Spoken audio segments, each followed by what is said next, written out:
রাজশাহী এলাকারা যদি আমার এই ভিডিওটা দেখো, বিশেষ করে রাজশাহী এলাকার জন্য ভাই, খুব ভালো পেঁয়াজের অবস্থা তো আলহামদুলিল্লাহ বেশ ভালো তো দেখতেছি। পেঁয়াজ কেবল কোপ দিতেছেন, পেঁয়াজ যে এখনই এইরকম মোটা হয়ে গেছে।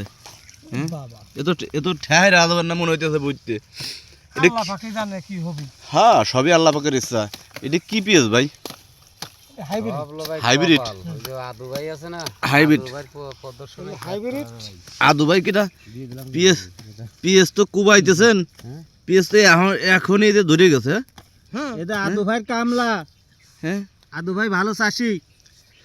রাজশাহী এলাকারা যদি আমার এই ভিডিওটা দেখো, বিশেষ করে রাজশাহী এলাকার জন্য বড় বড় গল্প দেওয়া লাগবে না। তোমরা কেমন জমিতে পেঁয়াজ লাগাও এটা আমরা রাজবাড়ী ফরিদপুরবাসী এটা দেখবার চাই না। শুধু দেখো এটা, এই যে পেঁয়াজটা দেখাইতে যে আজকে কুবাইতেছে, এই দেখো ভালো ভাই দেখে নাও যে পেঁয়াজটা কিরকম হওয়ার পরে।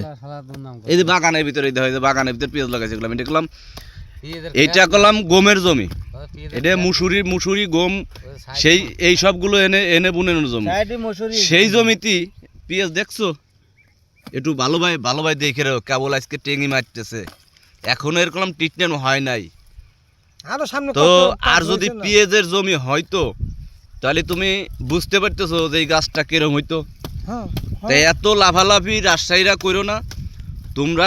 বিঘেতে 33% তোমাদের বিঘে, তোমরা কয় মন করে পেঁয়াজ জন্মাও আমরা ভালো করে জানি। এই জায়গায় এই বুঝতি, এই যে ডাঙার পার মানে বাগানের ভিতরে এই জমিতে শতাংশে 3 মন করে পেঁয়াজ হবে। এই পেঁয়াজ 3 মন করে হবে, তোমাদের দেখাবো। যখন পেঁয়াজটা হবে তখন তোমাদের দেখাবো ইনশাআল্লাহ দেখাবো। আর বিলে জমিতে মানে মূলত পেঁয়াজের যে জমি, ওই জমিতে এই জাতের পেঁয়াজ লাগাইলে পারে 4 মন করে হয়। 4 মন। অত লাভালাভি করো না। রাজবাড়ী ফরিদপুর এলাকার সাথে পেঁয়াজ জন্মায় তোমরা পারবা না, কথাটা মাথায় রেখো।